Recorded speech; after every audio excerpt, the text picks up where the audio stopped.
Good evening, Nigeria. Welcome to another day to talk about Nigerian politics and things what they happen inside Nigeria. My name is Precious Amy, and welcome to Updates with Precious. So I would just like me to get a quick one this evening. Boards. The quick one may come a bit juicy because I don't know. I don't know what's in INEC chairman doing now. The INEC chairman will just come in now. Why don't they drag them like this? Nigerians. So say my work now to bring on informate, to bring on information when I need to pay me for. So as your minister for information, let me just you. Nigerians don't they drag the new INEC chairman? Why did they drag him? He make a statement, just one small statement where he make. Now they drag him. See, they tell him, they begin root out clips of Mahmoud Yakubu saying even something better and say, oh, God, this na Bobo Jew, so don't hear all these ones before. So please stop it. Why can't you have just small confidence like this in somebody? Well, make a come out of that matter, enter another one. So, news reaching us this evening has it that Nnamdi Kanu special counsel, Ms. Barrister Ifeanyi Ejimakor, collapsed for inside Kuje Prison. Then one day, and we'll talk about and look at the implication of that collapse and waiting to happen. Say the day prison. IPOB don't raise alarm as DSS agent attacks Nnamdi Kanu in custody amid assassination allegation. Again, IPOB raises alarm as DSS agent attacks Nnamdi Kanu in custody amid assassination allegation. Well, that's not one of the things we could talk about. And then World Bank meetings. IMF don't warn Nigeria of debts, oil revenue risk, oil and other revenue risk. And in 2026, APC don't appoint Ododo as chairman of the Ekiti primary election. All right. Okay. Let's go in. So as Zamfara APC, they get the boil, they get crisis. Shane Kafi don't tell Tinubu, Oga, you don't literally go jam your body, join us. So wade into this conversation because you don't go somehow. So that's to tell you, say not only one person roof, now in the rain, the fall. Electoral reform, let power return to our people. Group on Senator Obiora's INEC independence bill. That one day we'll look into them too. Nigeria has more natural resources than UAE, yet Tinubu pushes for income tax while UAE has none. Social commentator, I did lament this one. I will let you know.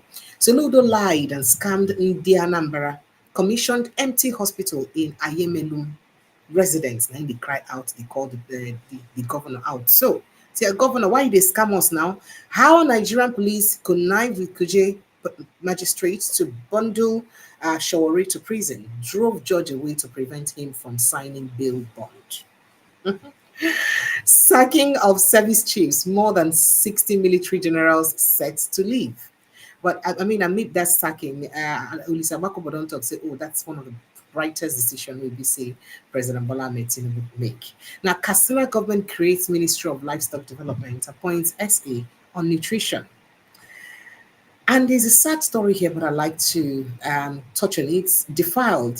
They defiled this young lady at 12 years old, and she become a mother at 13. Pastor tell us, if you tell anybody, you could die. Now, so 12 years old became use Gebele, born became at 13. This now very, very nonsense thing we see they happen for inside our country. Well, all the same, welcome everybody to the show. Mr. Charles Iniha, I see you. Nnamdi Oguchi, I see you. Anthony Emire, I see you. I see you guys. Thank you so much for joining us and welcome to another day to talk about Nigerian politics and things really happen for inside Nigeria. We could just get started sharply with things and what they share for inside Nigeria. So before I start with INEC chairman, make I just, because life is involved, we could get straight to Barrister Ifeanyi Ejimakor incident. As Barrister Ifeanyi Ejimakor, the special counsel to the detained leader of the indigenous people of Biafra, Nnamdi Kanu, don't fall ill for inside Kuje Prison. About 24 hours after the presiding judge, Abubakar Umar Said, a senior magistrate for Kuje, refused to sign the bail bond for his release. Remember, I said they released them for 500,000 naira, right? They bail them rather. They don't grant them bail of 500,000 naira. But the magistrates no agree sign the bail bond so that they will release them. Now, Sahara reporters learned that, and news also has it that Ejimakor was unable to meet with his counsel, Barrister Maxwell Opara, who is his lawyer, during the routine visit to the facility. Now, Ejimakor, when he woke up from his situation, narrated that he could not sit straight or stand as nurses at the Kuje prison are attending to him. Now, it's understanding it's understandable that he may be transferred to the hospital because of how severe in situation they. Now, Ejimakor was arrested, of course, remember, on Monday the 12th of I think Monday, yeah, Monday the 12th of October, um, with Nnamdi Kanu younger brother, Prince Emmanuel Kanu, by the Nigerian police, of course, because of the freeing Nnamdi Kanu now protest will be the go on. And they carried the two of them, they tear gas them and then beat them, transfer them to the state CID unit of the state's police command before they carry them, to the SAS, that notorious SAS cell, what they call abattoir, that place. So now people don't know what part of it make them faint. It go don't be part of the torture and things when you don't go through there. Now you go don't make them faint. Now on the following day, they were driven by the police all the way to the Kuje magistrate without their lawyer and summarily remanded by the senior magistrate, Abubakar Omar Said, who reportedly had a deal with the police to keep them incarcerated. So the deal not to just keep them, remain them there. Also, on Friday, human rights activists and, of course, two times presidential candidates Omoyele Sowore was arraigned with Ejimakor and others. The same magistrate granted bail and then disappeared without signing off on their bail bond. So he grant them bail, he come out, he vanish. You see, I beg, on our way this environment, if people do this kind of thing, is this not corruption? I don't understand. How can you, a magistrate, after granting people bail and refuse to sign the bail bond, perhaps citing one thing or the other, you disappear into thin air? I don't understand. And you still retain your job because you're doing the bidding of a particular person. Why? Why? What kind of a country are we running? Well, I beg, make I know the emotional, make I go ahead and read the news. I should have listened to tire me to even analyze Nigerian stories. Now, the same magistrate, as I said earlier, granted bail and then disappeared without signing off on their bail bond. Ejimakor is said to be at the clinic being attended to at the Kuje Correctional Center by some nurses where his condition is said to be deteriorating fast, and they will look at transferring him to the hospital. Oh, I know get straight to talk Nigerian matter, I beg. This is really crazy. This is really crazy. But then moving on straight to Nnamdi Kanu now, because while Nnamdi Kanu cancel Ejimakor dey face im own matter for Kuje prison, Nnamdi Kanu dey face im own for DSS custody too. As the Nnamdi Kanu don dey raise alarm over wetin im call alleged plot to eliminate him.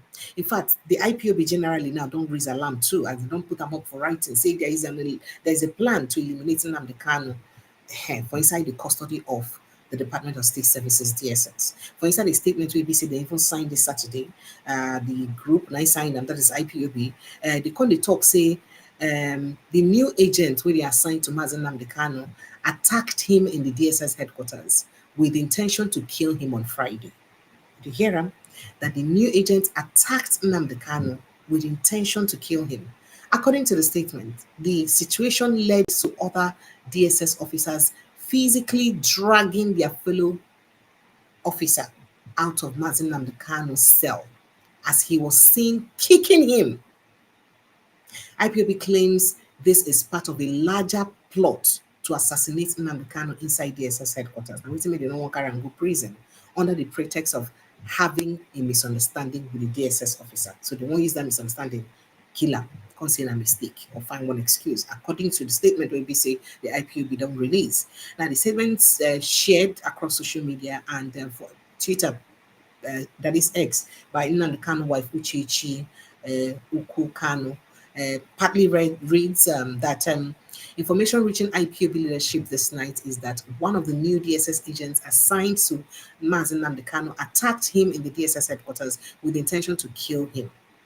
The situation led other DSS officers physically to drag their fellow officer out of Nnamdi Kanu's cell as he was seen kicking Mazen Nnamdi Kanu. It seems the DSS and those that don't want Mazen Nnamdi Kanu to be free are planning to assassinate him that is him, Mazi Nnamdi Kanu, inside the DSS headquarters under the pretext of having misunderstanding with a DSS officer. Now, the group, however, condemned the action. That is the IPOB group, condemned the action, warning that the DSS agent will face consequences for his action, demanding that the Nigeria Secret Police must ensure Kanu's safety in their custody. Now, IPOB threatened to take action if anything happens to their leader, warning that they are ready for another confrontation with the DSS should the need arise. In fact, quoting excerpt from that, it says the action of the DSS officer is unacceptable and made to face consequences of his action. And the DSS must make sure that nothing happens to Mazi Nnamdi Kanu in their custody unless they are ready for another new confrontation with IPOB worldwide. That's now it's in IPOB talk, except they're ready to face IPOB worldwide. This development comes amid ongoing tensions between IPOB and the Nigerian government, with Kanu facing trial for alleged terrorism charges, even though, say, the appeal court being done freer for insider terrorism charge ABC in the face. But the Supreme Court can say make you go back, go answer questions concerning waiting in the put on top of his head. Now, a lot of people don't look at this case of Nnamdi Kanu. People have spoken, people don't talk tire. In fact, most people we don't talk, they talk, say, na kidnap, na even kidnap Nnamdi Kanu from Kenya, come back.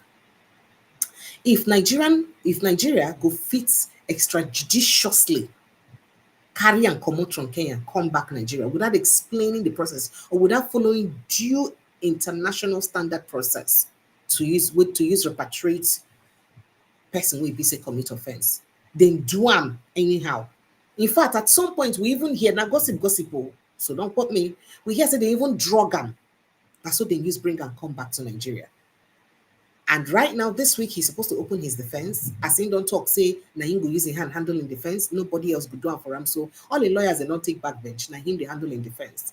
On this week, as he announced he go handle in defense on Thursday, yeah, that is. And that same Thursday, no be visiting day for inside DSS. So his lawyers were not able to give him his case file so that he go study. And Justice James Omotosho we heard insists that he must start his defense on Friday. Now, even though saying don't complain, in fact, the lawyers and other civil society organizations don't get to complain. How do you tell him to start defense on Friday when this decision was taken on Thursday and say it'll be the visiting day for DSS custody? So he was unable to even have hold of his case file. So what he won't study for the case file when he won't use defend himself?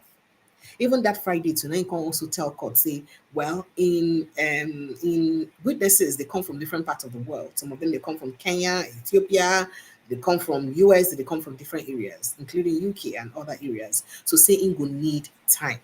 So with all of this going on now, and with people thinking that there was a statement someone made, I've forgotten who made that statement. Oh, please, I'll remember. The statement talks, say, each time, I think it was Olisa Bakoba also. He said each time, I think Obasanjo, that statement we hear was credited to President Olusegun Obasanjo today.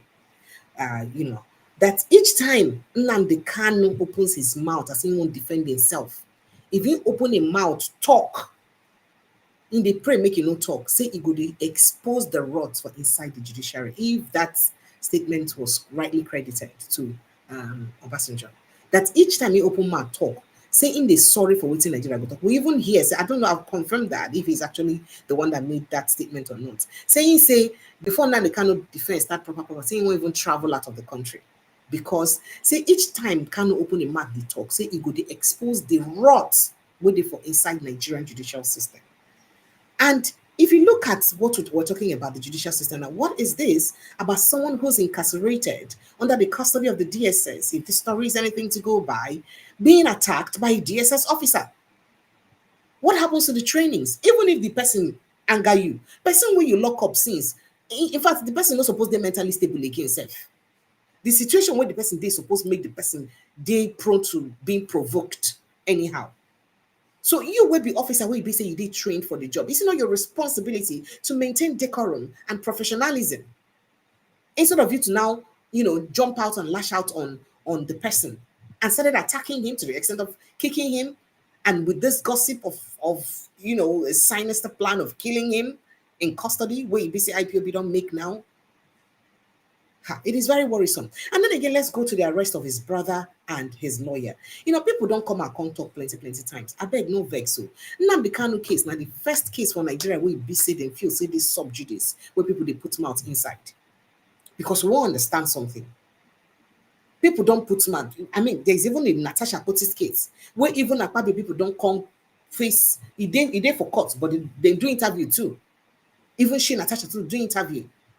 So now the first case where be say this sub judice where be say people they agitate for, why would you have to arrest his younger brother and arrest his lead and special counsel? That is why people are saying that this thing are just bias, ethnic bias now they go on. Because if Nnamdi Kanu were to be a northerner, will this be happening? Northerners themselves don't fight for their brother, for don't they shout, for don't they talk. I mean, see some statements where people don't they credited to people like Muhammad Buhari in the past president, and and the Sultan of Sokoto. Say a fight against Boko Haram is a fight against the people who are killing the North. Not if you attack Boko Haram, you're killing the North and all that. All those kind of statements, if you didn't rightly credited to them. If with the kind of havoc where Boko Haram don't commit for this world, with the kind of people where they don't kill, maim, and destroy, if to say Boko Haram na Igbo terrorist group, and that Igbo group or any Igbo leader make that kind of statement, tell me that Igbo leader will still be in his palace by now, no matter his ranking. Tell me that Igbo leader will still be in his palace by now, if we go by waiting that they don't Nnamdi Kanu and everybody around him. And I think this, case goes further to expose the double standard, the bias we get for Nigeria. It is so sad. And if I were the, authority, I would rather play, why? Even if we play the card of anybody with employers, one, there's something called posterity, if that ever works for some people. But secondly, the eyes of the world they watch. Because this case don't become something where you say everybody they're interested in. And the people they watch, which I won't use look the world tomorrow. Remember, say, as a leader, as you do like this, did they see all these things when they happen right under your watch? Well, let me move to other matter, Ojari, because this kind of thing they pepper body very, very, very well, So that's the case of Nnamdi Kanu. In lawyer, they one hand when they say you don't faint for court. Him on the other hand, they say they attack him with the intent of killing him. And guess what? If they kill him, nothing will happen. It's so true. Nothing. It is so sad though to talk like that. But if he dies in custody, nothing will happen. It will just be initial. He go bring him a burial. Case end. Nothing will happen. This is Nigeria now. Abiola died. Nigeria did not die. According to Wiki, the sky will not fall. Abiola died. The same thing. Even with all the people that were supporting him and edging him on and say, oh, don't agree or don't strike a deal with them, Abacha, or don't do this, don't do that. But at the end of the day, when he died, those people that were edging him on and all that, what did they do? What did they do when he died? Now, who died and I carry last? What did they do when he died? That may be, God forbid, that may be what may happen if, God forbid, anything happens to Nnamdi Kanu. And, people are saying that as much as a lot of people like me may not support exactly the way Nnamdi Kanu went about his agitation, especially the insults and all that he was hauling on people and all that. But let's look at it fairly. Most of the things that we don't talk now, are they playing out or not? If not for anything, because of say most of those things that we talk don't they play out, is it not enough to give him the benefit of that and say, okay, this young man was even right after all? If most of the things when don't they talk that don't they happen, then what's the justification of the federal government for holding him down? That's not the question we people will ask. Because people's villages and farms people are being slaughtered in their farms. Which be one of those things we say they talk. And it's spreading. It got to the southeast already. To the south. A lawyer was here the other day and was complaining how that happened to him in a chair area of River State. When you see Malu, they destroy people cow. And people know if you talk, because if you talk, they will not buy you. So what's going on? Most of the things we don't talk now are true. Has he ever been caught with any firearm? They don't see him with as much as a pistol when you shoot person, or at least to defend himself. But Igboho, when they go search a house, there were cache of arms. Cache of arms, now they see when they go search Igboho house. What did they do to Igboho? Okay, let's say, because Igboho's own arrest was done by another country and all that. At the end of the day, when they release them, enter inside this same country back. Why government no vex, rearrest them, rearraign them, based on what he been done do. Will be the same crime with Nnamdi Kanu. Why? Because he's an Igbo man? This is the question we BC people they ask. This is the question we BC people they ask. Well, let's move on to other issues very quickly. And this is the issue we get to do with your INEC chairman. Uh, um, so your INEC chairman today, when EBC he gets a meeting with INEC staff as EBC they resume work. He can't make out, he can't talk something for inside the video. He say we no go feed a rig election for politicians. Say their priority or should be to give Nigerians a free and credible election. And Nigerians say, Oga, you say what? You say what? I'm coming. I'll show you evidence and screenshots of everything. When talk and waiting Nigerians and answer up. I always come with evidences. Oh yeah, take a listen to it. We should not compromise our values or processes that could have consequences. So the integrity of our elections is not even something we should negotiate, please. Well, this is supposed to be just an interaction. But as I was leaving the State House, the first question that was asked was, okay, what do you want to do? Now Anambra. I refuse to talk about Anambra until I've come to meet with the staff. And also, Mr. President, in his remark, also echoed the same, that we should do everything possible as we go into Anambra election to give this country a fair, free, and credible election. So please, I want us to work together to achieve this purpose. Well, I don't want to take much of your time, but I want to say that for me, now somebody that they granted bail because staff welfare is going to be my priority. Not this time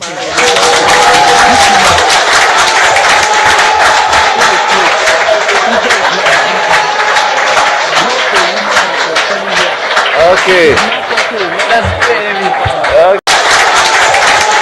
Not this time I want to say that for me, now somebody that they granted bail because staff welfare is going to be my priority. Not this time Okay. Okay. I can see the echoes. yes. It is going to be a priority because we are going to be expecting so much from you. Okay. All right. Sincere apologies for that OG interference for waiting in talk. So, because of these promises we be saying make, Nigerians don't come respond to them. If you see the reactions we Nigerians they give, I can look whether go bring out some of these reactions and begin to read them for now one by one because Nigerians don't just get chill at all at all. Now, this person dropped this message. You can see, son of man say, no more. The edit will soon be out with this particular image. You can see, not be me, now people tweet. Please, my own is just to bring out what they say. Okay, random Russian speaker say politicians watching him in the back, like they won't bust that laugh. At the combo, you see more severe messages where we say you go they wonder like where the confidence day for electoral system if people will feel they make all this kind of comments. And then, yeah, you can see these messages. Okay. And this says, believe him at your own risk. Anyone, I'm not going to feel it down. What's in that way right there? Anyone appoints, appoints should be accepted. Should be what? Accepted. Should be accepted with a pinch of salt. Nothing good can come out of a fraudulent election rigor who schemed his way through many of related crimes from Chicago to Babylon. And then the expansionist says, as long as the executive appoints the head of INEC, Nigerians are gonna be careful. You can go on and on with that. Fabian says, ironically, all past INEC chairmen have said the same thing, but waiting can happen at the end of the day. And I'm going to play you another, make us see another one. Then I'm going to play you what somebody even said. So the person who dig out a video of Mahmoud Yakubu when he don't talk, when he talks, say, no, we must do this, we must do that. But before then, here are some of the things Nigerian says. He say all this for credibility and Nigerians to trust the system. At the end, waiting will come happen here. Say at the right time, they will IREV will be switched off. Mahmoud promised more than this, followed it through until the last minute. He betrayed Nigerians. Today, he is proud and works free. Tell us you will continue from when Mahmoud stopped. Maybe that one I will believe you. And then Revi says, Lao, coming from the mouth of someone that's Bola Tinubu appointed. The joke is on the joke writes itself. In fact, they went on and on. And then somebody went ahead to get this video of Mahmoud Yakubu in the past, where he basically promised all those promises we make about election. Oh, we will do this on election. Oh, we will do this on election. I will do this. You can see that. All right, please send him this same thing. I mean, Yakubu said the same thing, right? Okay. Look, we even listen to that thing where Yakubu talk when we talk about it. Listen. We commenced the training of master trainers on election technologies to ensure a seamless process. Beginning from tomorrow, we will commence the same training at zonal level and subsequently train all the ad hoc staff for the 176,846 polling units nationwide. On this note, let me once again reassure Nigerians that there is no going back on the deployment of the bimodal voter accreditation system, BVAS, or voter accreditation. There is no going back on the transmission of results on the INEC result viewing portal, the real time on election day. Did you hear that promise? There is no going back on the transmission of results from the INEC viewing portal on real time for inside the portal. Real time. Now waiting to talk. They could listen to him talk again. And this is what he's there is no going back. And that's when he mentioned the glitch, a lot of people did not understand how there will be a glitch after so much preparation and so much promises.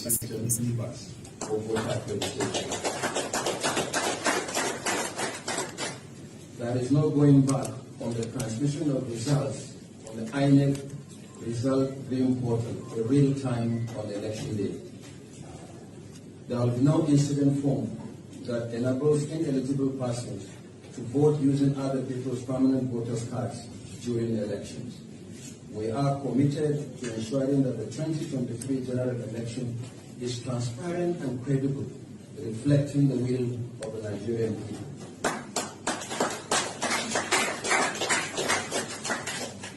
The critical foundation for credible election is the voters' register. You may recall that the CDR, which started on the 28th of June 2021, lasted for 13 consecutive months until its suspension on 31st July 2022. During that period, the Commission gave Nigerians regular weekly updates showing the progress of the exercise nationwide, including analysis of the distribution of voters by age, occupation, gender, and disability for our planning purposes and for public information. At the end of the exercise, 12,298,944 Nigerians successfully completed the registration as new voters.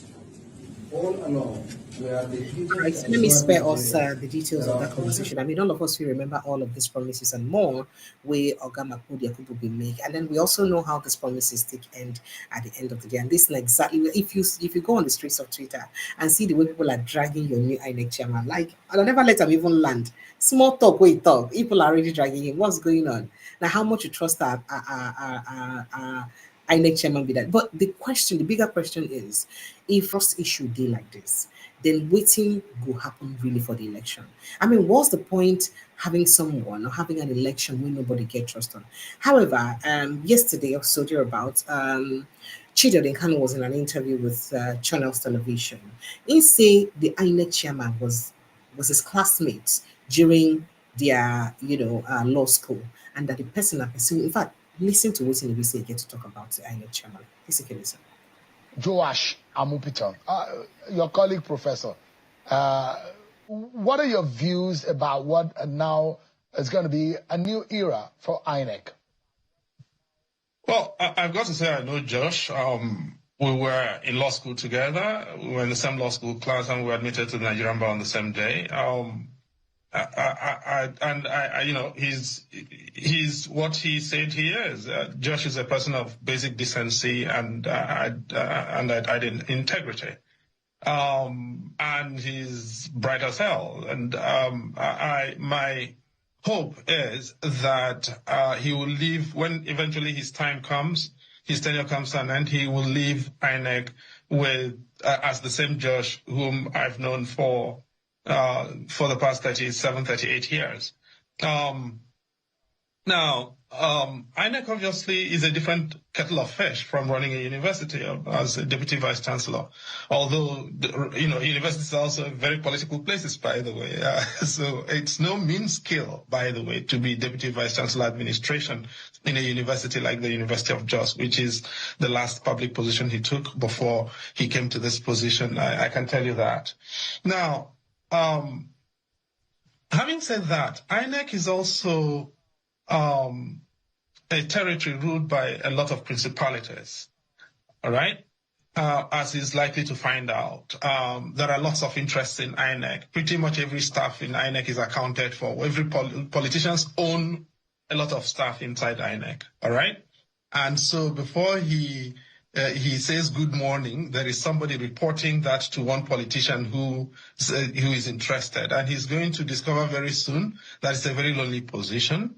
It's a thankless job. The people interested in what he eats for breakfast are too many. The people interested in what he thinks, how he prays, really about what he desires to do as much, which is very important, as much as what he precludes and whom he precludes from becoming the dominant principality within INEC. I think that's probably what he's going to find out. But as for the man himself, I know him reasonably well. He is better, a lot better in terms of integrity, let me say this, from the person whom he is replacing. I mean, why do you think it's better? On what paradigm? What are the indices that brought you to that conclusion? Josh will not administer an election like in Edo State in which there are 4 results. He will not do that. Now, Mahmoud Yakubu perfected the art of producing elections in which there are 4 results. One which he announces, one in which which is on IREV, another one issued to the party agents, and another one tendered in court. That's criminal. And I'm not going to spare him on national television. He brought elections in Nigeria into disrepute. He brought INEC into disrepute. And the new INEC chair will have to begin to address this. And let me just give you a bit of statistics, if you allow me for 1 minute. Okay? Now, let's go back to 2007, which was the nadir in electoral administration in Nigeria. In 2007,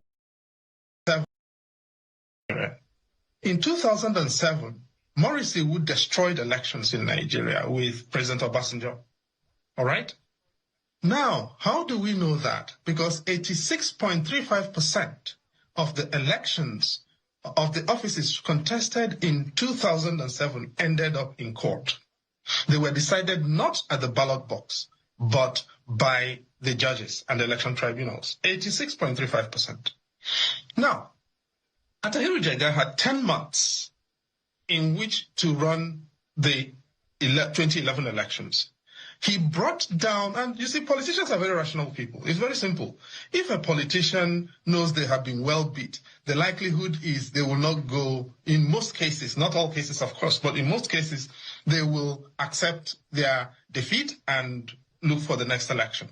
Now, in 2011, Atahiru Jega just simply addressed registration and reducing the number of elections that go to court as the test of credibility. With 10 months to deliver elections, he reduced the number of elections that ended up in court from 86.35% to 51%. That's over 35% reduction. It tells you he made massive progress. By 2015, President Jonathan decided he wasn't going to court. he wasn't going to go to court. He knew he was well beaten. And then, in 2015, 44% of the cases went to court. So, officers, what did you have? You had cycle upon cycle reduction between 2007, 2011, and 2015, with 2011 and 2015 supervised by Atahiru Jega. By 2019, with 4 years to supervise the elections, Mahmoud Yakubu increased the number of offices that ended up in court from under 45% to above 56% at 56.4%. Okay?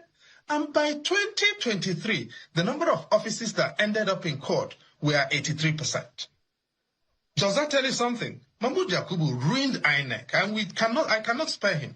He destroyed elections in Nigeria.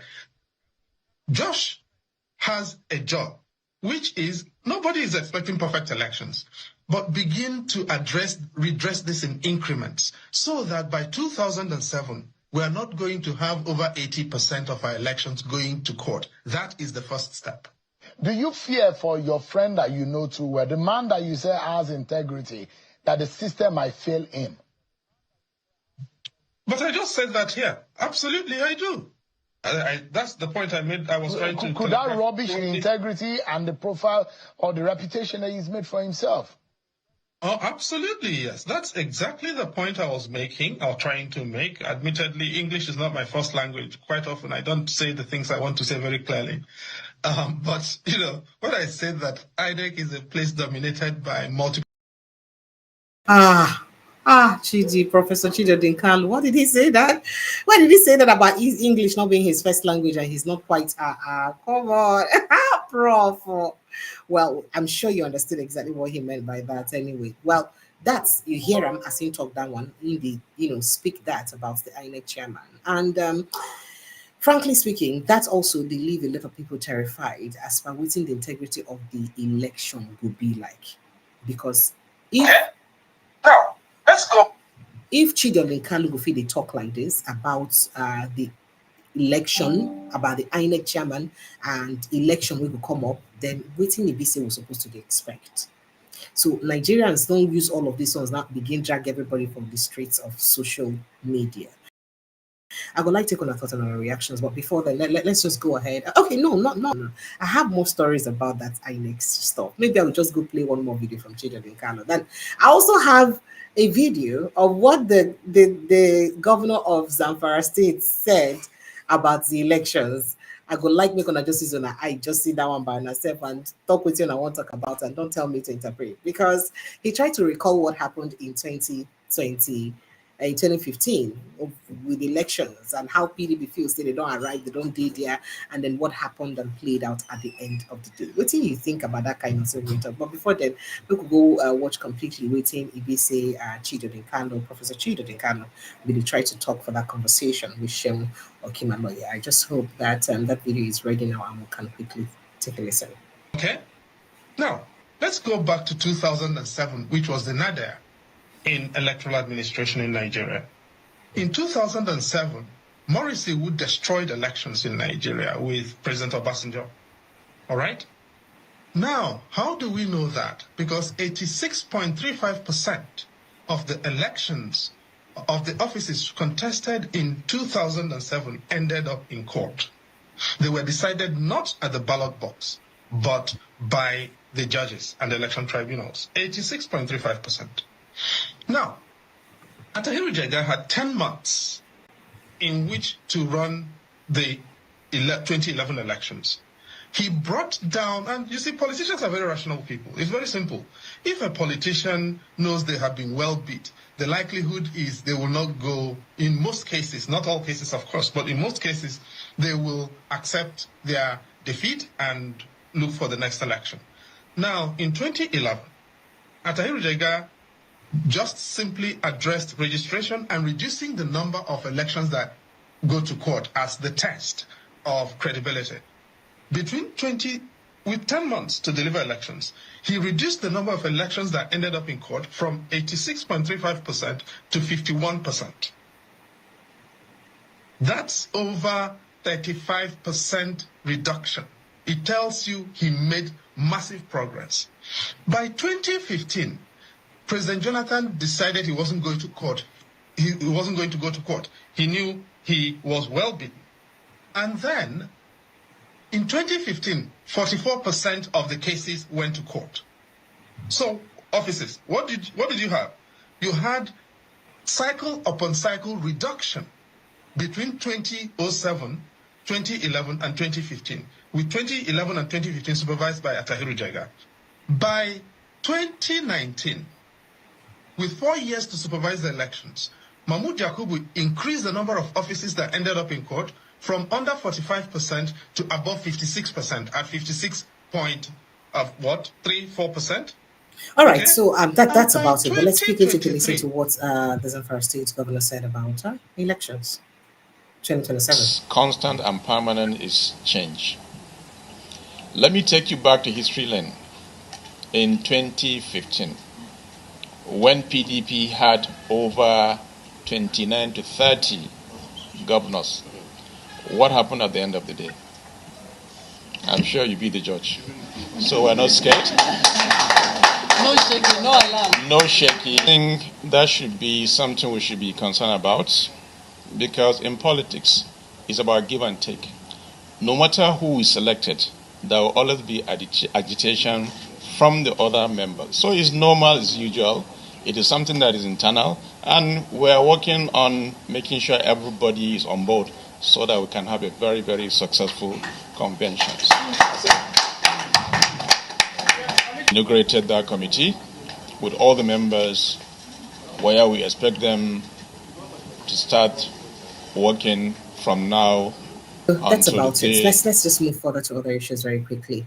Now the Nigeria, they say Nigeria worked a fine line between applause and anxiety at the 2025 annual meetings of the International Monetary Fund (IMF) and World Bank, as the country's reform momentum drew commendation from global financiers, while fiscal debt and oil sector concerns triggered calls for vigilance and discipline. So bottom line, the same IMF and World Bank, then when they tell us within our policies or the policy. In fact, we could even embark on this policy so President Bola may say we're back on. Say they go now, they see they want. Say we're gonna take careful look because of one say one of the oil and on our revenue generation, especially on our oil.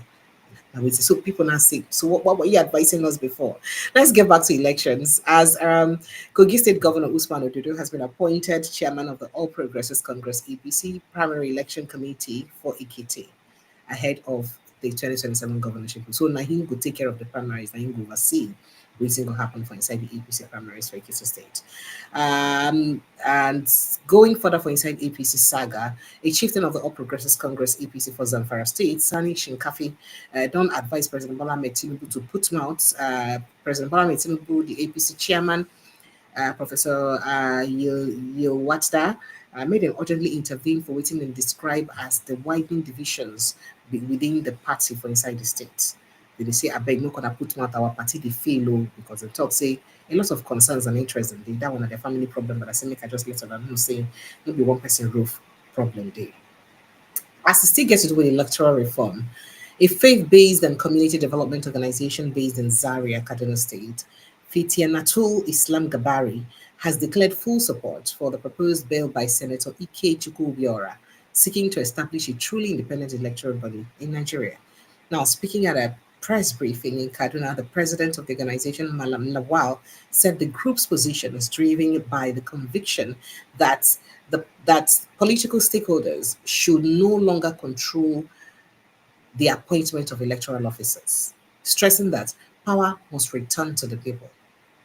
So, bottom line, remember, Lawal explained that after carefully reviewing Senator Obiora's draft bill, the group found it to be bold and progressive step towards safeguarding the integrity of Nigeria's elections and restoring public trust in democratic process. So say it good, say make in fact power return to the people, make it be said that the people they decide all of this. And then speaking about the people and their leader, a social commentator don't draw a sharp comparison between Nigeria and the United Arab Emirates, UAE, highlighting how leadership, not resources, is the defining factor for national prosperity. He noted that despite both countries being blessed with oil. Nigeria's failure to translate the wealth or its wealth into meaningful development exposes a deep-rooted governorship problem or governance problem. That's what he put up. In fact, they say the UAE has oil, Nigeria has oil. Nigeria has more natural resources than the UAE. Nigeria has more fertile ground for agriculture than the UAE. There is no income tax in UAE. Nigeria, a country with diverse natural resources, wants to impose income tax on Nigerians. How can you even relate that? Now, his remarks reignited debate about the government's decision to expand its tax or its tax net at the time when citizens face rising inflation and unemployment. Of course, this tax issue will start by January next year, and January is already here. People see the warm up on how they will use face, how the tax regime will use be and how they could take face. But let's get to Anambra State, where residents of Ayamelum they don't accuse Anambra State Governor Charles Soludo of deceiving the public by commissioning what they describe as an empty and non-functional hospital. Soludo had publicly declared that the facility was the first ever general hospital in Ayamelum, LGA, and that it had begun operations of full capacity with surgeries conducted during the commissioning ceremony. Less than 24 hours after that event, villagers who visited the hospital said they met an abandoned structure with no medical equipment, no staff, and no patients. Do you understand me? That is, they say Soludo scammed them. Now, the allegations were first raised by, I think, a social media user, Obiasogo David, known as Afris Gas City for Twitter or X. He asked, so Governor Soludo has degenerated into scamming in the Anambra. He wrote, yesterday he commissioned the so-called first ever general hospital in Ayamelum, LGA, and claimed it had begun operations in full capacity, adding that 4 surgeries were conducted at the hospital during the commissioning. He added that turned out to be he added that, but it turned out to be a campaign hoax, a rude lie. Now, residents also echoed the claims, insisting that the structure was not operational and accusing the governor of using public wealth or public health projects for publicity, for political publicity.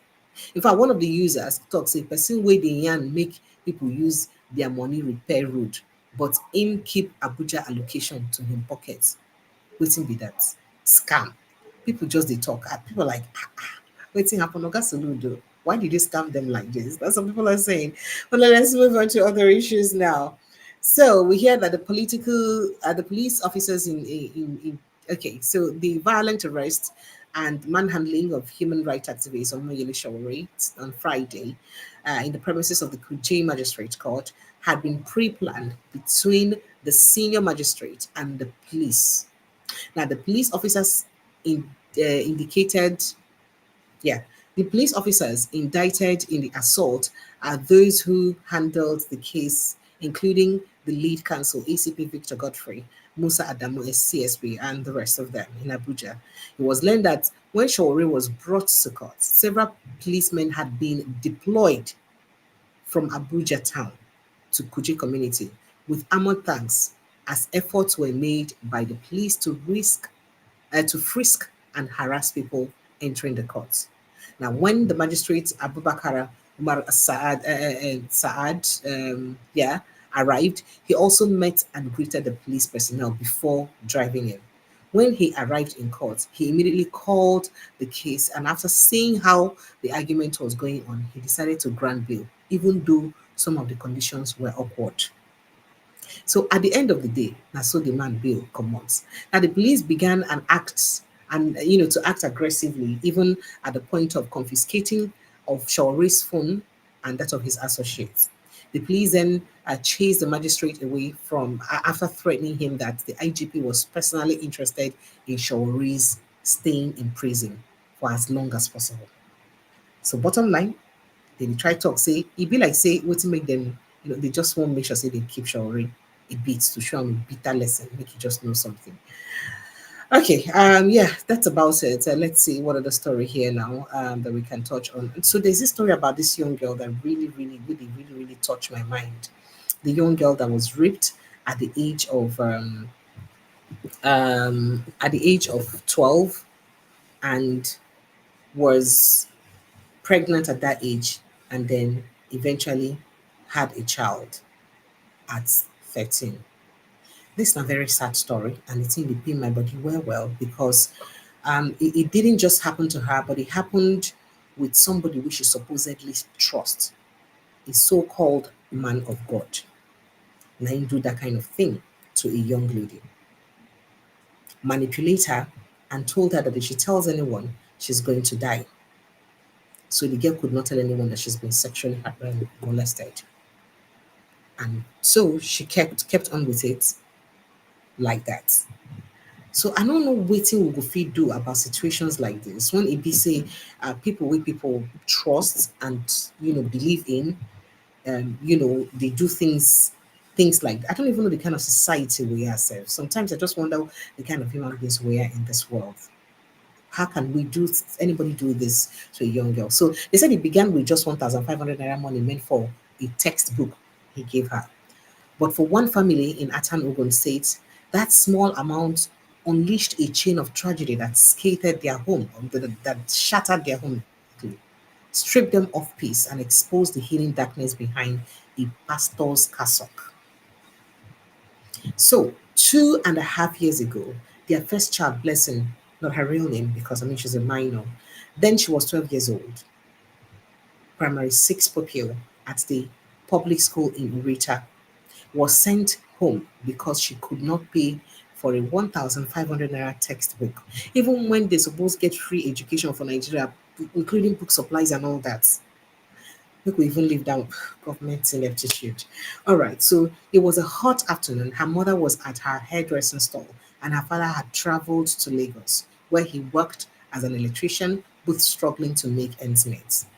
As the young girl stood outside under the scorching sun, a neighbor the family trusted completely, Pastor Oluwole Jonathan, shepherd of Christ Apostolic Church pastor, Land of Mercy, invited her to his apartments, urging her to rest and wait for her parents. She obeyed, never imagining that act of trust would steal her innocence forever. Now, the incident that, that day made Blessing a mother. At 13, she was 12. She got pregnant at 12 and had a child when she was 13. Today, she remains unable to return to school due to strong behavioral patterns that continue to worry her family. Intrigued by lingering whispers around the family's fate, Vanguard reports that they visited the family's residence, but the once busy compound now sits in eerie silence.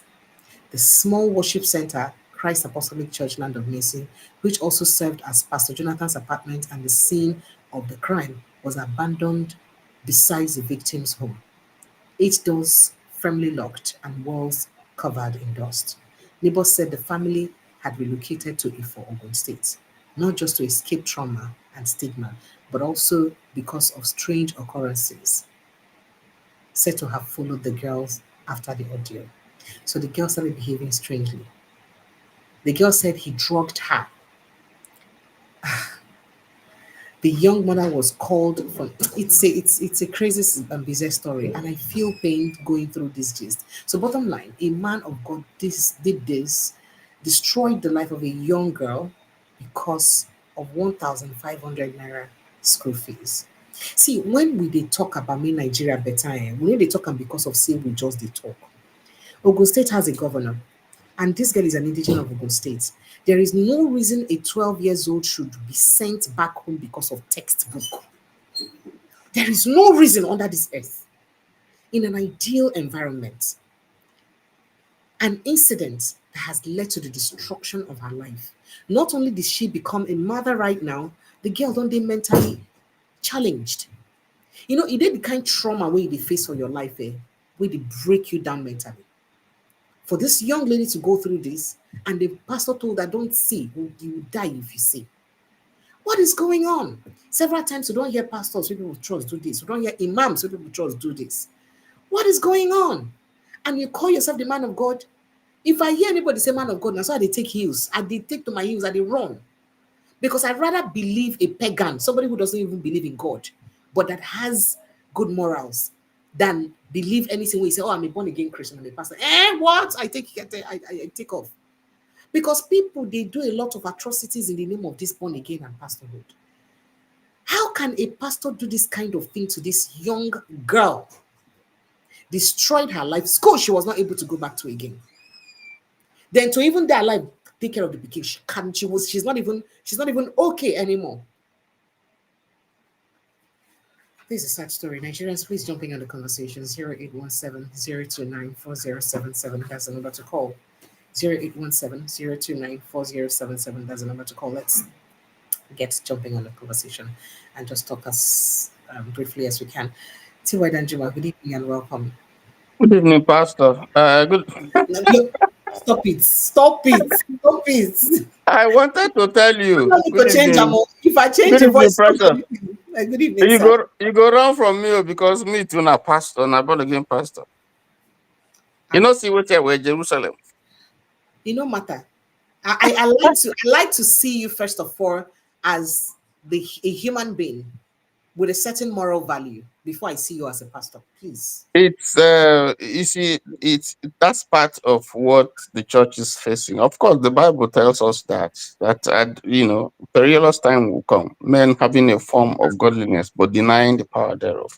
So you see some of these quacks and fakes we don't invade the church. Leave you go they mention Muslim. This one not concern Muslim. This not a pastor.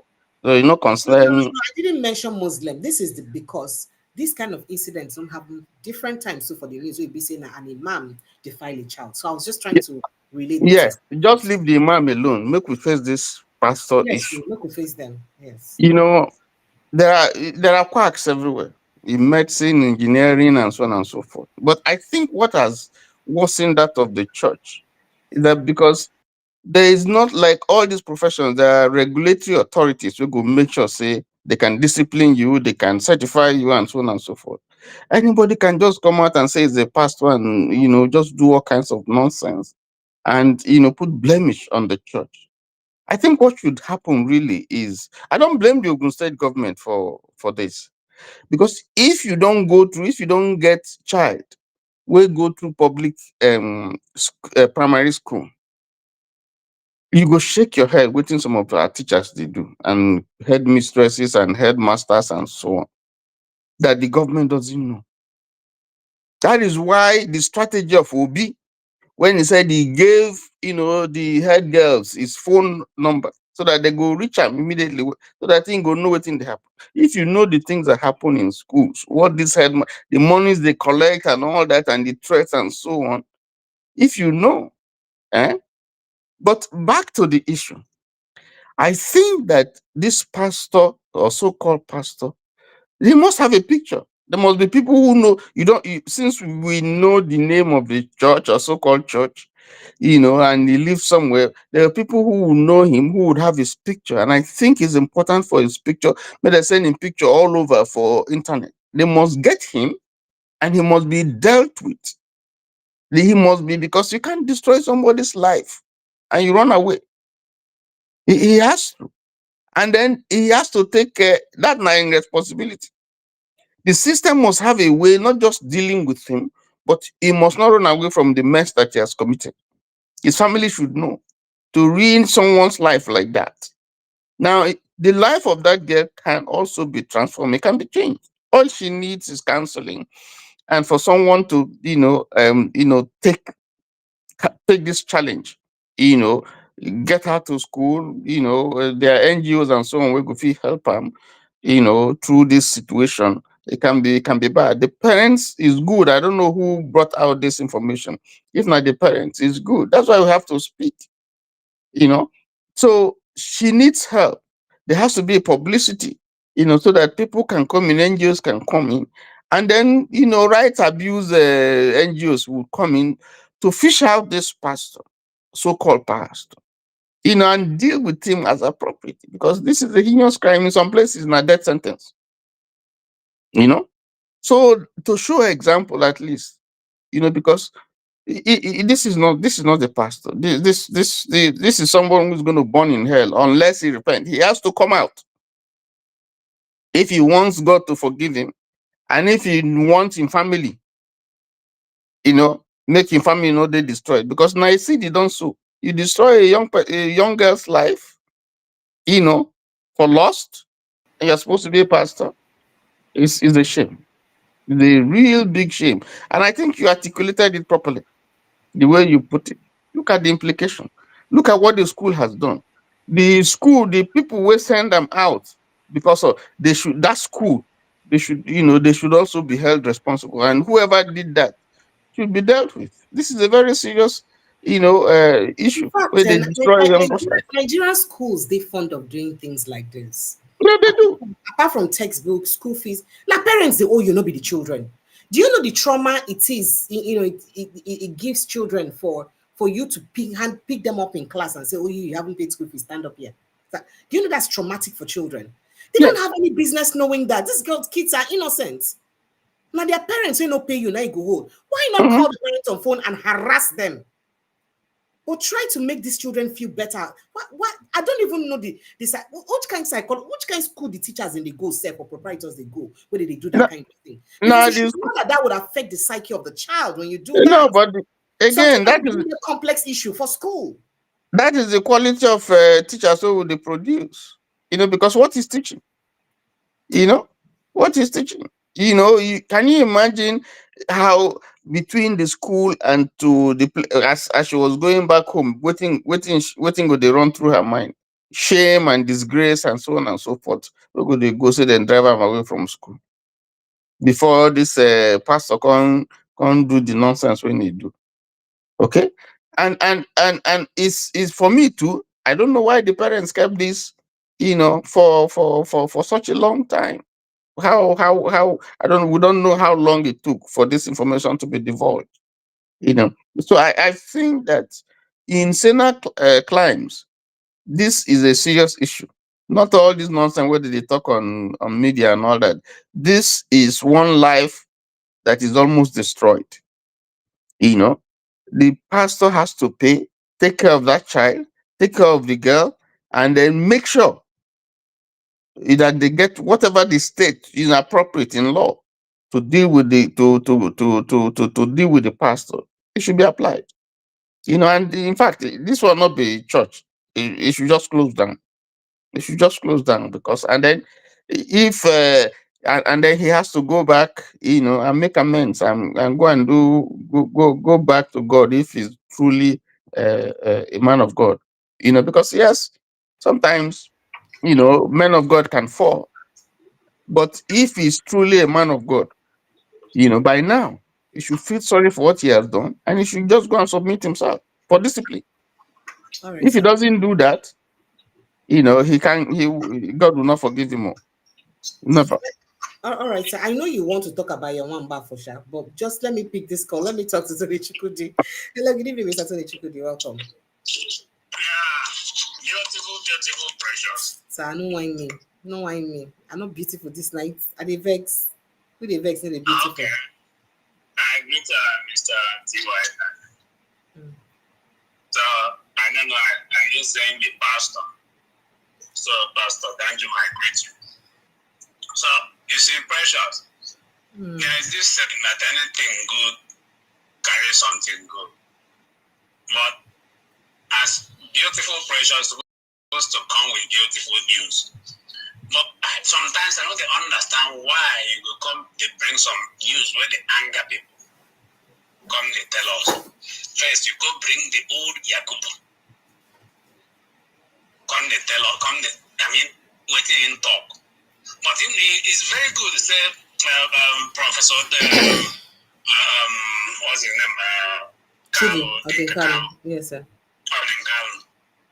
Just give a skeletal washing of him to show the kind of person. Because that man destroyed Nigeria totally. He's part of the people that destroyed Nigeria. The ones of the past is okay, but the current one that made nobody. I don't think if you divide Nigeria into two, or into three, I can bet you that 2 out of that 3 never trust anything about INEC. They don't want to hear about it. Then coming to something that you are saying about the issue of, let me say that the issue of the pastor before I go to the other one. You see, pressure, there is something I keep on telling some of my friends and some Nigerians, mainly the ladies or the women, both married and the single one. Poverty has made so many of them to be behaving the way they cannot behave. You see, some of things they do when you come to some of all these bar and sometimes you look at it is something that I mean, if everything is normal, they will not do it. Majority of them will not do it. They like abnormal things. Poverty is pushing some of them.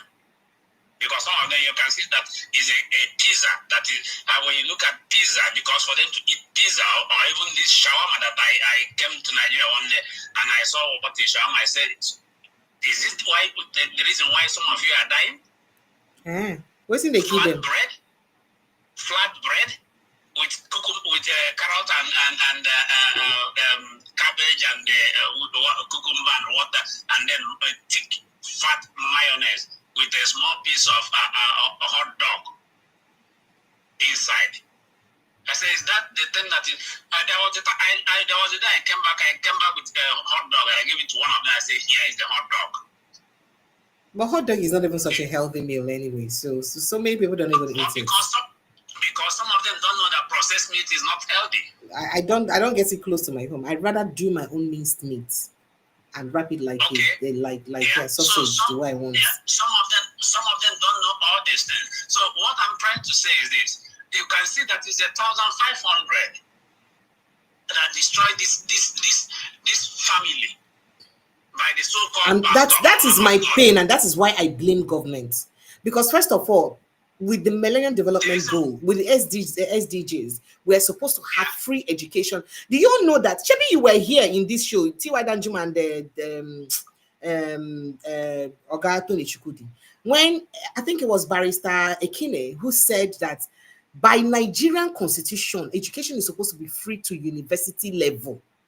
It shocked me. Did I hear him? That is what's supposed to have free education. But that unfortunately, that same constitution not give us right to question government if they no do them.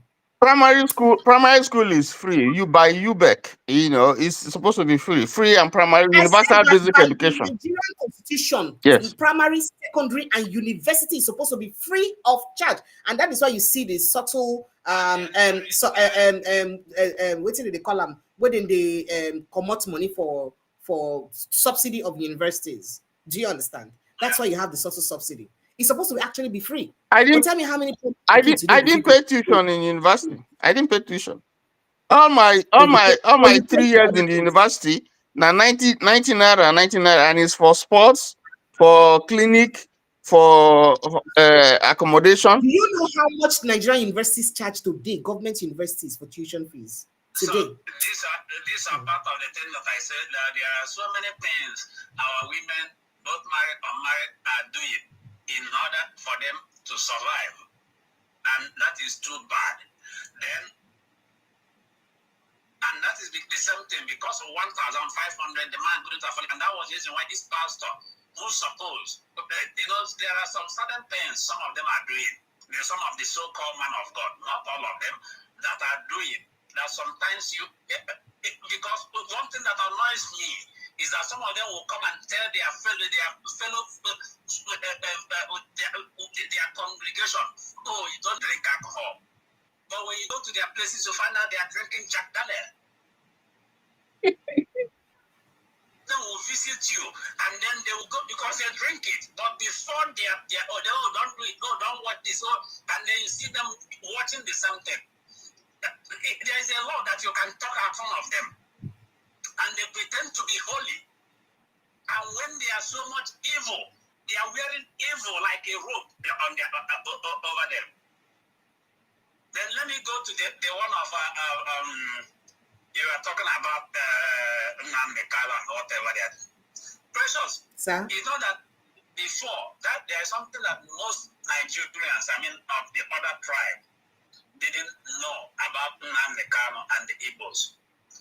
In as much as the pattern Mr. Nnamdi Kanu was using, in terms of insult and the rest of them, insulting people and calling them names and the rest of them. I don't like it, and many people don't like it. And majority of the Igbo people, we are not even following Nnamdi Kanu, but people don't know it. But with the way things has been, the situation of Nigeria and what is happening and what that guy said, and now all of them are a kind of coming to light. It's not only the Igbos that are a kind of supporting Nnamdi Kanu. Even not Shawara is not an Igbo man, so he's a Yoruba man. Trying to say. So, and even non-Igbos are supporting him. So you find out that what the government are trying to do is more or less they are trying. I don't even know who Nnamdi Kanu. It was the time they arrested. They said they arrested him the first time. One Yoruba guy was talking about Nnamdi Kanu to me. I said I don't know him. He said you don't know Nnamdi Kanu. I said I don't know. I haven't had the name. He said, oh, are you the only woman that? I said I don't know about you. Oh, you don't listen to news. I said I listen, but I don't know about you. And really, truly, I don't know about him there. But who made people to know about Nnamdi Kanu? Majority of the people who didn't even know about is the former president, Muhammadu Buhari. All these things, he's the one that caused it. So you see that the problem that we're having are being caused by the same politicians. The issue about the election that you're talking, that you want everybody to believe this man, I hope that people will believe in what he's saying. But Nigerians, I love the way that the Professor Kanu used principalities. If you can be able to stand the principalities in that place, because some of them, even if you put some of them there, even if you put a bishop there, just like some of we are talking about the pastors and the so-called man of God, are they not the same type of men of God, women of God, that they are being bribed to say there is no genocide going on in Nigeria? There is no Christian being killed in Nigeria? When the pastor in Plateau is doing a video calling on people to support his community, their communities are being slaughtered, that he's tired of burying people. And other people are saying that you can see that.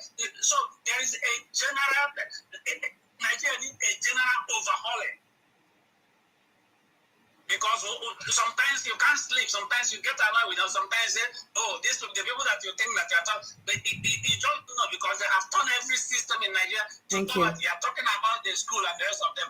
Somebody is comparing Nigeria with the Gulf state. Thank you. Precious. Sir? Do you know that when they remove the people, the corrupt system in Nigeria, do you know that it will affect so many people in the Western world? So that the reason why our people are corrupt. Because some of them are there enjoying that corrupt something. I can tell you something. There is a day, because I used to live in Austria. So one of the guys that we met, and he was talking how rich. What if you want to know how rich Nigeria is? Meet somebody in Austria. I haven't seen them here in the UK talking about it.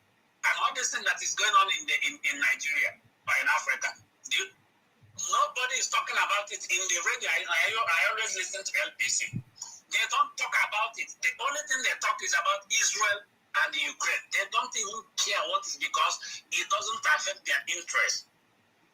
So when you are looking at the problem Nigeria have, we have to solve it. And when we solve it within Nigeria, it will affect so many of them here, because there are all this corrupt system you are seeing in Nigeria. They have their affiliates here. They are people backing the pop here. Some law firms are backing the pop here. So Thank those you. money that you see that is leaving, some people, individuals are making money out of Nigeria. When you go to hotel in Hilton, some of these hotels, big stars hotel in Abuja, go and look the people that are living are staying there. You ask yourself, what are they doing? Some of them are not doing anything. I have been there once.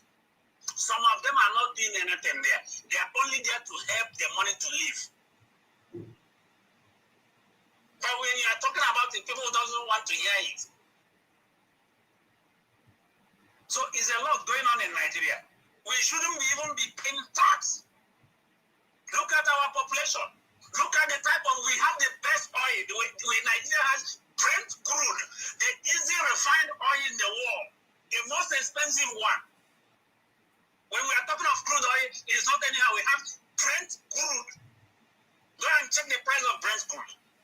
Thank you. Thank And you, we have Betty. gas everywhere, liquid gas everywhere, but we are still begging. It's just annoying. The other day, a woman was carrying, because of 25,000 in Abuja, the baby died in the womb, and the woman has been carrying for because of 28 or 25,000 naira. Just look at such a thing. Mine is 1,500. Another day to be maybe 100 naira, a police will just release gun and kill somebody. Precious life. Thank you, sir. Thank you so much. I appreciate it. Thank you. It- All right, TY. Make a you let's know, Precious, when Odinkalu made a lot of points when he spoke, when he used the word principalities, he took it from the Bible, Ephesians 6, verse 12, where Paul was saying, addressing the Ephesian church. So we wrestle not against flesh and blood, but against principalities and powers and the rulers of darkness of this world and spiritual wickedness in high places. So when he talked about that principalities, the Greek word is arche, Arche, arche. You know what it means? The ancient ones, the ones that have established thrones, they've been there for years. Just like an Iroko tree, where the root don't go down, it don't tall, it don't big. To bring it down is a problem. Sometimes when you cut it, you still are unable to take away the taproot, the root, because it's gone down, it's so strong, it's so difficult. So that's the impression, that's the picture that Odinkalu is trying to paint in INEC. That there are the ancient ones where they built thrones there, and it will be difficult to uproot them. So these are the people who are holding the power. And so he's asking, will he be able to overcome those people? Will he be able to deal with them? It's not just people who are in INEC, even the people who put him there, the cabal or whatever they call them, they've been in there and they control what is happening in the system. So those forces, whether you are a good person or you're a bad person, when you come there, what Prof was trying to say is that it's difficult, even if you're a good person, to be able to withstand them. When Awa came there, Professor Awa came before Mosu, and he looked at the things where they say make you do. He said, no, go, he resigned.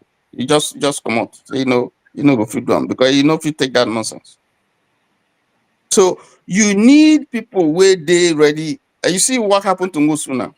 You see the intimidation and all those. He must be a very rascal person, a rascally person, for him to proceed even when they don't want him to go ahead in a military regime.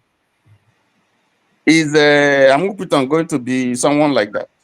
Do you think that the president will put someone like that, like Mosu, who will say, well, if I die, I die, if I perish, I perish? Do you think so?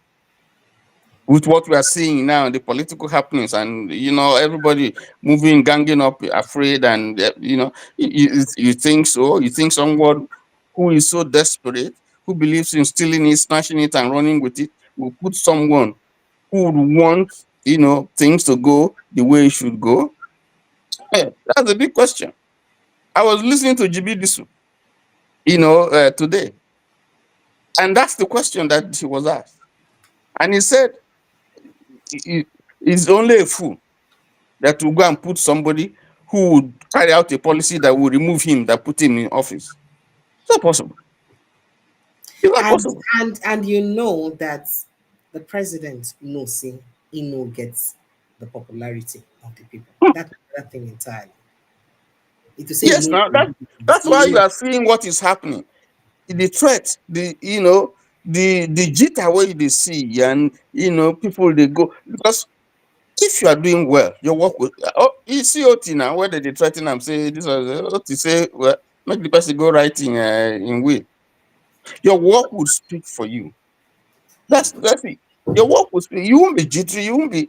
But when you find that, first of all, when you have a different idea of what politics should be, if you believe that the votes don't matter, that you have to snatch it, that's one.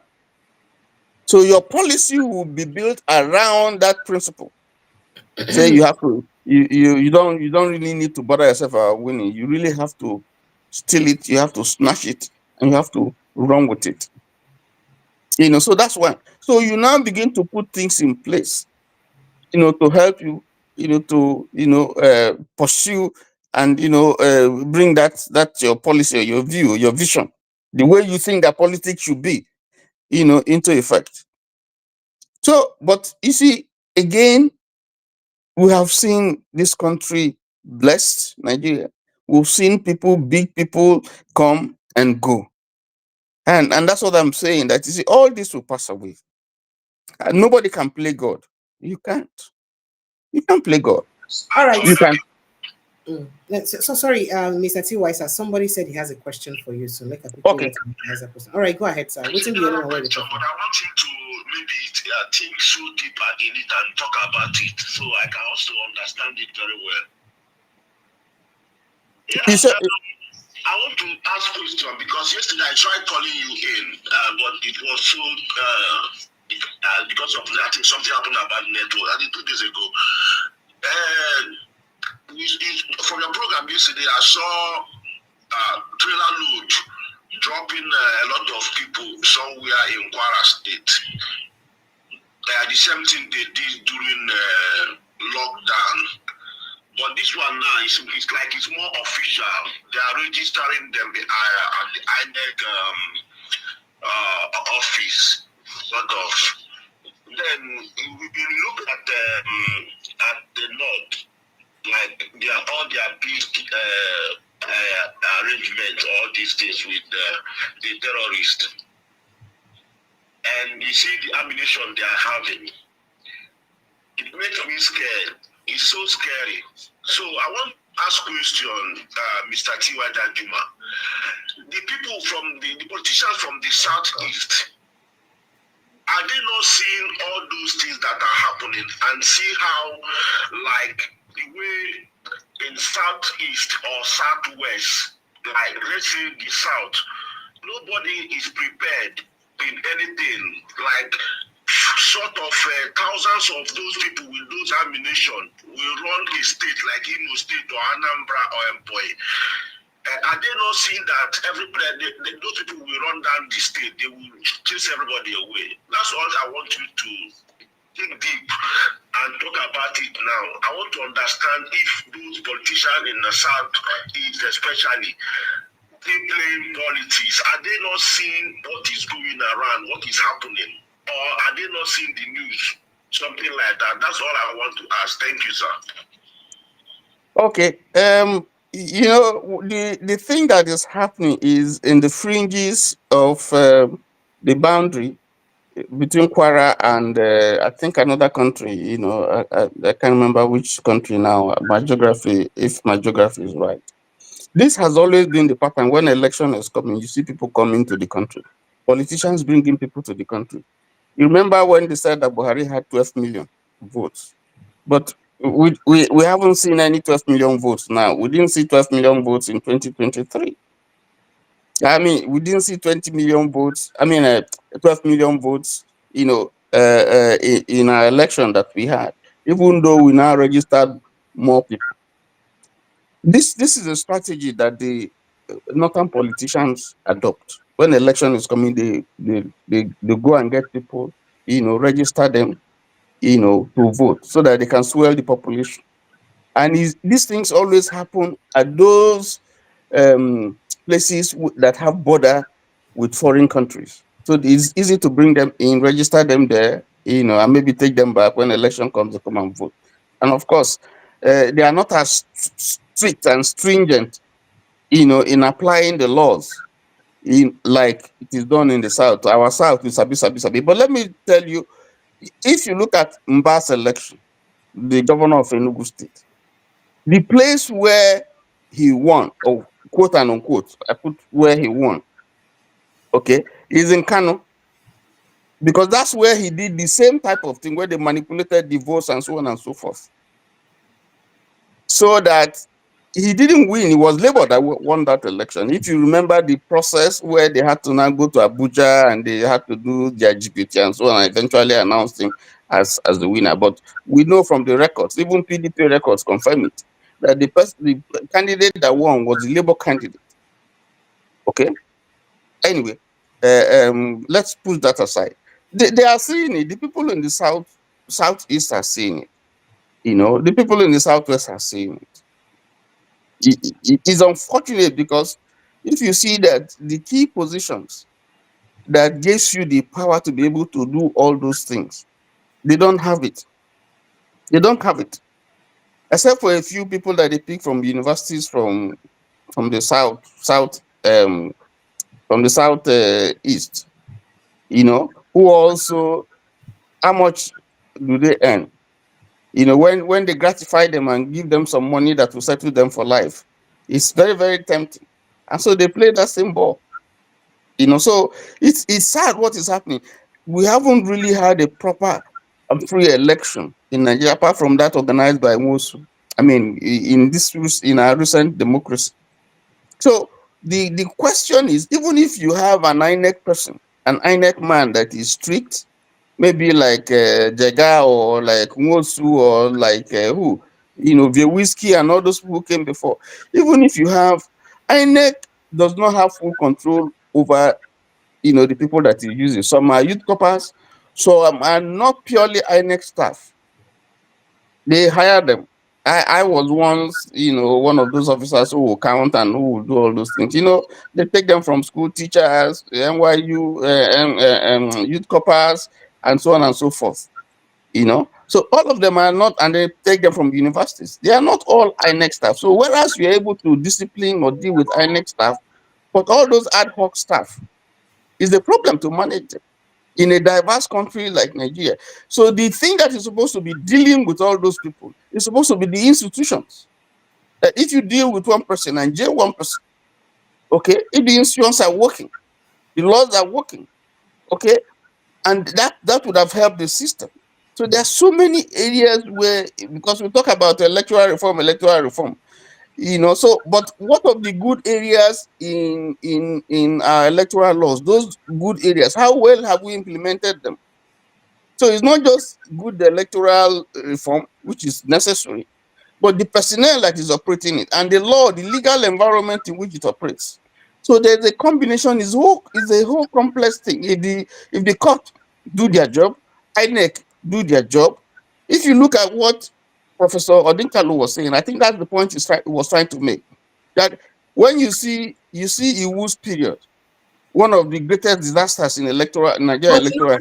you notice that's Yes, when Jega came in, you saw that. I mean, this is a radical. You saw that there was a slight, change, and even the president didn't go to court, and then when he now came to But manhood. remember that even that 2015 election, people were still alleging that there were riggings. Yeah, but especially in the north. You see this, yes. But you see the statistics that Odinkalu was giving. You see, there was a drastic. Yes. Jonathan did not. Yes. Yes. So we can speak to those facts. We can see. I mean, nobody would say that Jega's tenure was as bad as you. I mean, and even if you hate Jega, okay. So, but you now come down, you would expect that with Mahmoud coming in, okay, that you would have, an improvement on whatever it is, right or wrongly, that Jega has done. But you see that this manhood own is the worst in Nigeria's electoral history. The worst ever, the worst. Everything failed, from him to his officials to courts, total failure. And then he reneged on the things that he said he was going to do. He went to what is it in the UK, Chatham House, and told the whole world that this is what he's going to do. He got all the highest money so far that INEC has gotten. He swore. Even when journalists even challenged him, he said no. He repeated it, that he's going to do, that he must. And then instead of the court to hold him responsible, the court said, well, INEC, the constitution gives, electoral law gives INEC the right to do whatever they please. So, and that while there's the review of the INEC, I mean the Basically, they The call it electoral law. electoral act is ongoing, electoral law is ongoing. People with the things saying that things like these small lacunas, like they will like cover up. Like, why do we have that space there, that lacuna there, that INEC has the right to stipulate the rule of the game, and they still have the same right not to follow their own law? Why not Because penalize INEC for not? because it's Why not put here? Why not put a clause that will penalize INEC or anybody in charge of INEC if they fail to abide by their rule and promises made? That's one. And two, this thing about electronic and immediate direct transmission of results. Why not? Why is it hard for us to even make it compulsory?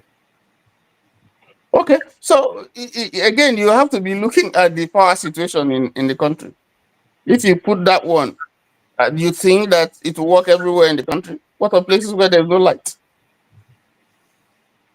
So there must be some manual in some places. There must be provision for But the some same manual. INEC, when they were, remember when they were debating this particular thing about direct electronics transmission, right? Yes, Before the floor of the house. Now the same INEC talk saying no. Say they go liaise with NCC and telecommunications company.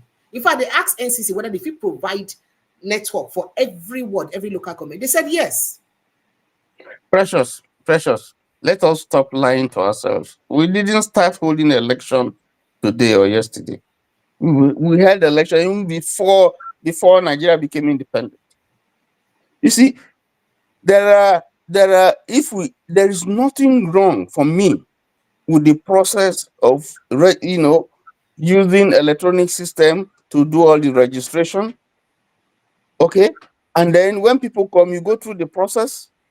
They check, see if your name is there. They tick it if it's there. You go through the process, and they record everything in the book. There's nothing wrong with it.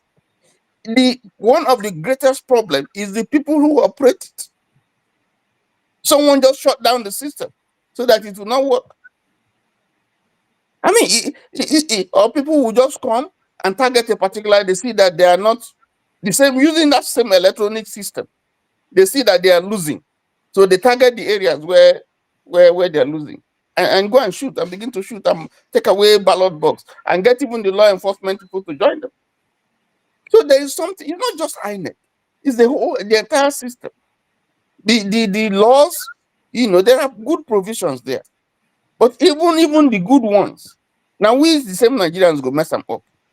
You provide the electronic system. Now the same glitch.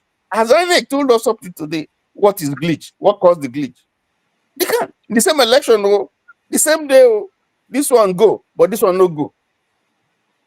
They can't explain it. And what did the law do? Who was prosecuted? Nobody. It just went past like that.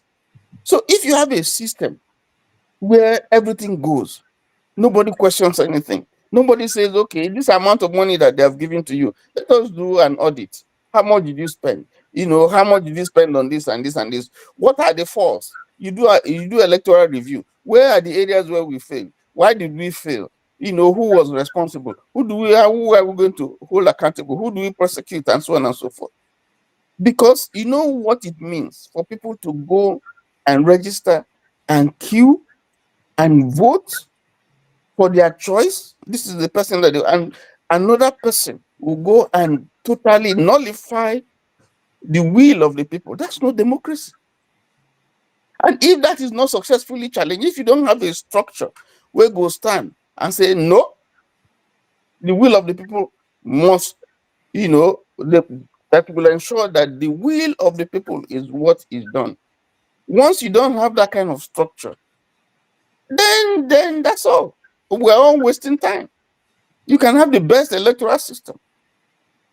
When people go to court, assuming these people they go to court, you heard somebody now.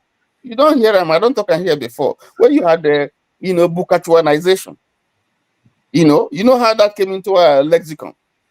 Somebody openly before the Senate in the hallowed chamber to say to the Senate how he has been helping his friends to influence the cause of justice. And not one, not two.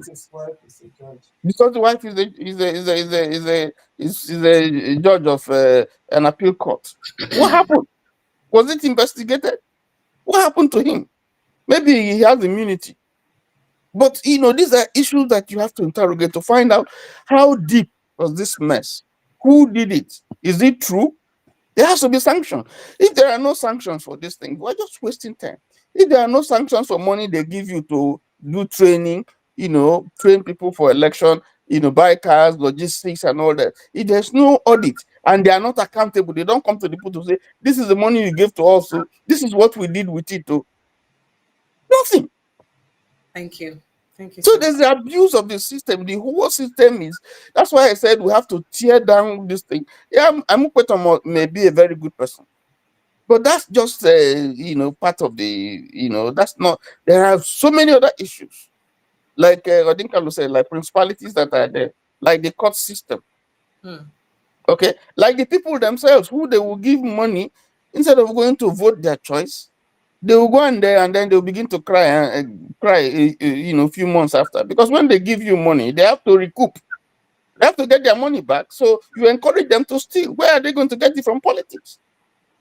And politics has become a system where a man is poor yesterday. Once he becomes a politician, he becomes the chairman of local government or local government councillor or senator or what, he's made. Automatically his situation has changed. So that system must demystify this thing. So, so these are some of the things we look. And one good thing that I like, and I think it was Tony that has been happening on it, that INEC should be the one. I just thought that it was impossible going by our laws, because that's not what our laws say. Now INEC should be the one to prove. The onus should be on INEC, not on the person, because we have seen in the last election how INEC made it so difficult for people to get even documents to prove their case. So INEC, that is supposed to be independent, has become a biased partisan, which is not supposed to, and nothing happened openly. And then we'll see a court that cannot interpret the meaning of "and." So what do you say to all those things? That is very clear to even the ordinary person what "and" means. It's laughable. And when the people, when they speak English, teach us English, some find out, say, even at the upper score, they don't understand what "and" mean. Maybe we should be writing this thing in Hausa or Igbo or Yoruba, so that it can be very clear and it won't be ambiguous. All right. Thank you, sir. Thank you. Precious. Good night. Thank you. Good night, sir. Good night. I don't know if I answered this question. I don't know if you did. Hello, good evening, and welcome. Thank you, sir. Mr. Tony Chukudi. Hello. There's something that I wanted to hello. There's something I wanted to chip in, and if TY can comment on it. Well, TY has left. He has left already. Okay, all right, okay, that's fine. So, you know that when you look at the whole state in Nigeria, I'm sure every state or the state capital in Nigeria, you will know that the number of Igbos are many there. And if the Igbos turn out, is Obasanjo the GDP who knows that the Southeast and the Igbos have huge number of votes? Because when you look at the Southeast, the Southeasterners are there to vote for themselves. But check every single, when you go to Port Harcourt, there are many Igbos there. When you come to Lagos, they are there. Go to Ibadan, they are there. Go to Kanu, Kaduna, they are there. If all of them come out and pick up their PVC and vote any candidate that they wish or they want, they will win. Only Alaba International alone, if all of them come out, everybody in Alaba International comes out to vote, or even trade fair complex, do you know the number of votes that all of them will cast in? I'm sure there are over 1 million people trading there. And think of other places that the Igbos are. So sometimes there is this saying that we always say that Igbos are the ones, or some people say Igbos are the ones doing themselves. We are the ones doing ourselves. Because if we stick and collect, and anybody that we want, let this person, the person will be the person that we want to be at the hem of our face, that person will surely be. But the point is we don't come out. All right, sir. Thank you. Thank you. Thank you so much, sir. I appreciate you. Thank you. Okay, so I see this message here from Jennifer Chicago said, "Hi, Madam Precious. Please, can you take a bow?" Thank you so much. I appreciate you. Yes, I am knackered. I'm knackered. Thank you so much. All right. I'd like to say a big thank you to everyone who's been part of the show as usual. And let's do this again tomorrow evening, God willing. But at the meantime, remember to subscribe, like, share this post as much as you can, like it, and let it get as many people as possible. Make we continue to talk for the growth and development of our nation. My name is Precious Inye. It's good night from me.